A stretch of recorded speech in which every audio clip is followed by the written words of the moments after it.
And like I said, India did not suffer the worst of it. Quite the opposite, actually. India is predicted to be the fastest growing major economy this year. And this is not just a fluke.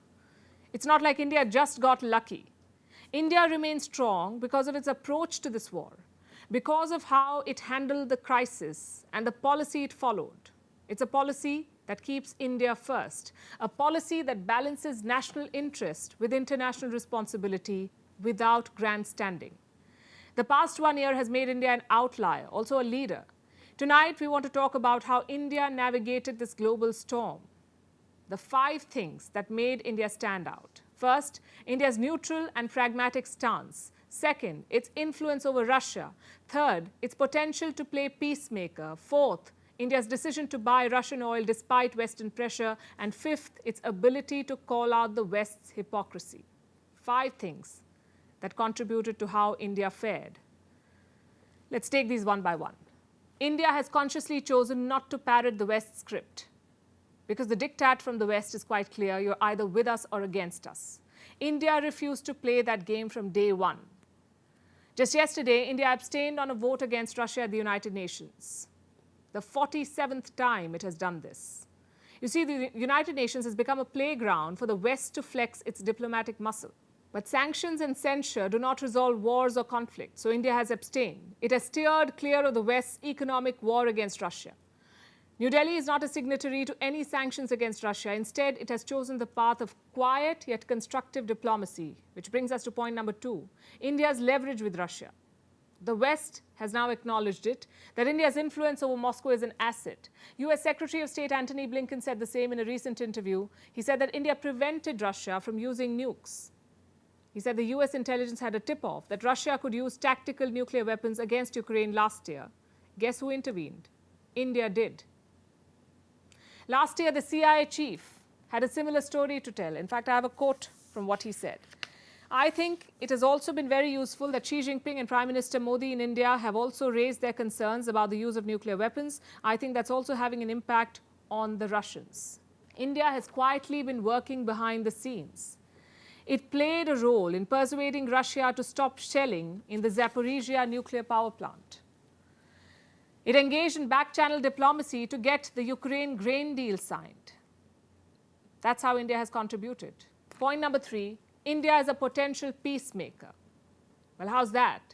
India is a strategic partner of both America and Russia. It has leverage with both. It may have strong ties with Russia, but that doesn't mean it condones Russia's war. Here's a quote.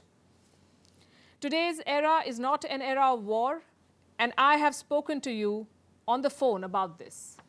Do you know who said that? Prime Minister Modi of India.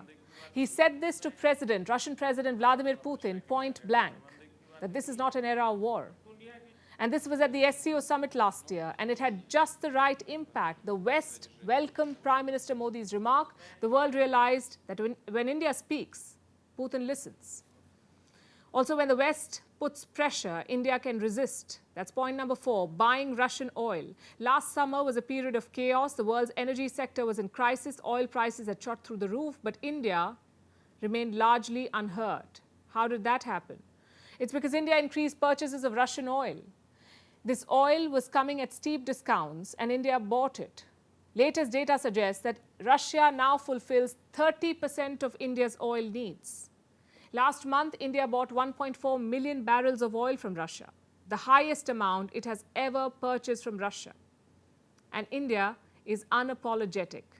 The West complained, of course, and repeatedly. Listen to what the White House said in April last year. Well, we are, the president both conveyed that we are here to help them diversify their means of importing oil. Again, the imports from the United States are already significant, or much bigger than the imports that they get from Russia. And we, of course, the president conveyed very clearly that it is not in their interest to increase that. But beyond that, I would let the Indian leaders speak for themselves. It was basically a sermon on why India should not buy Russian oil, and many others spoke in the same vein. Foreign Minister of India, Dr. S. Jaishankar, told the West to back off. It is our fundamental obligation to ensure that the Indian consumer has the best possible access on the most advantageous terms to international markets. And in that respect, quite honestly, we have seen that the India-Russia relationship has worked to advantage. So if it works to my advantage, I would like to keep that going. If it works to my advantage, I would like to keep it going. Quite a confident declaration there, and not a one-off. Over the past year, India took on the West. It stood up to tremendous Western pressure, and it exposed the West's hypocrisy repeatedly. And now European leaders are echoing India's line. German Chancellor Olaf Scholz quoted India's foreign minister at the Munich Security Conference. Let me tell you what he said. Europe has to grow out of the mindset that Europe's problems are the world's problems, but the world's problems are not Europe's problems. New Delhi is showing the West a mirror, and the West is not delighted by what it sees in that mirror. The world order is changing, India is emerging taller, and on the right side of history.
And now to growing tensions in the Korean Peninsula. North Korea has test-fired strategic cruise missiles, and 4 of them. This was on Thursday. Its third such test in a week.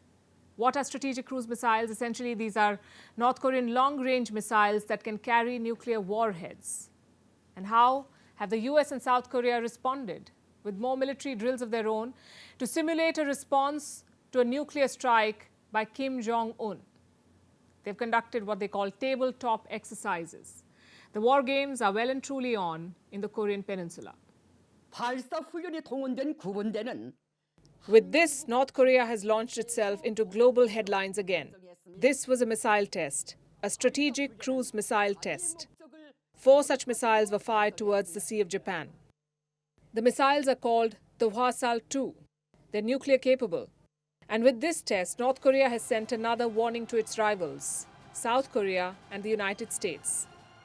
The drill clearly demonstrated once again the war posture of the Democratic People's Republic of Korea's nuclear combat force, bolstering up in every way its deadly nuclear counterattack capability against the hostile forces. A lot of adjectives and a clear warning. This is the third such test in a week. Just a few days back, North Korea had fired a pair of short-range missiles, along with another message to the US. This came from Kim Jong-un's sister, Kim Yo-jong.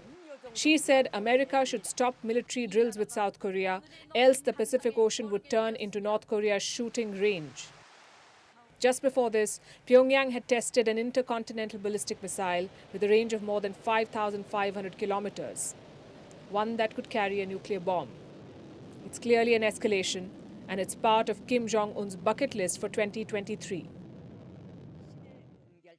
At the beginning of this year, he had vowed to boost his country's nuclear arsenal and build on the progress made last year. In 2022, North Korea hit a record. It launched at least 95 ballistic and other missiles, the highest ever for Pyongyang.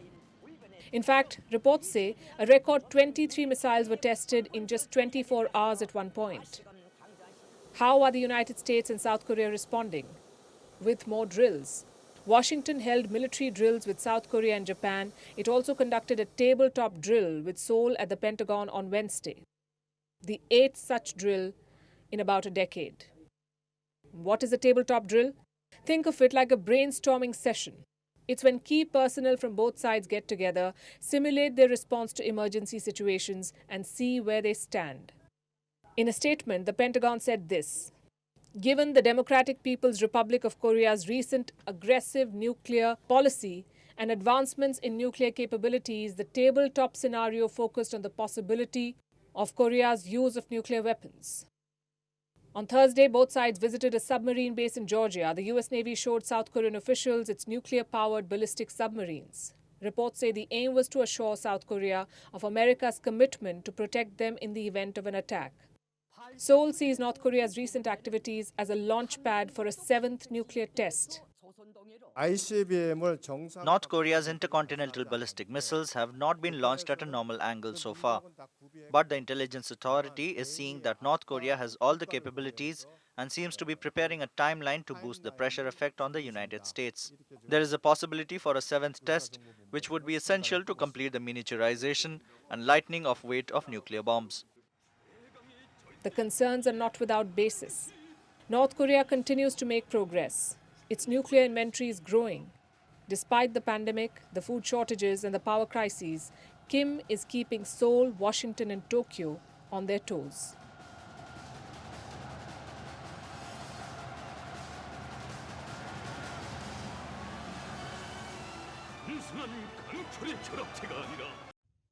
And now it's time for Vantage Shots, images that tell the story. When the Russia-Ukraine war started, no one thought it would go on for a year. Thousands of civilians and soldiers have been killed, millions displaced, the world stands divided. Many conferences, meetings, dialogues and pledges later, there is no end in sight. On the first anniversary of this war, tributes have been pouring in from across the world. At the same time, Russia celebrated Defender of the Fatherland Day. We're leaving you with these images. Thanks for watching. Have a good weekend. We'll see you on Monday.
It matters not just to Ukraine, but to the entire world.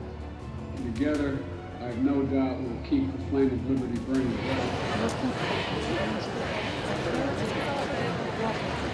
Very powerful poem about the Ukraine, but I think you will be back.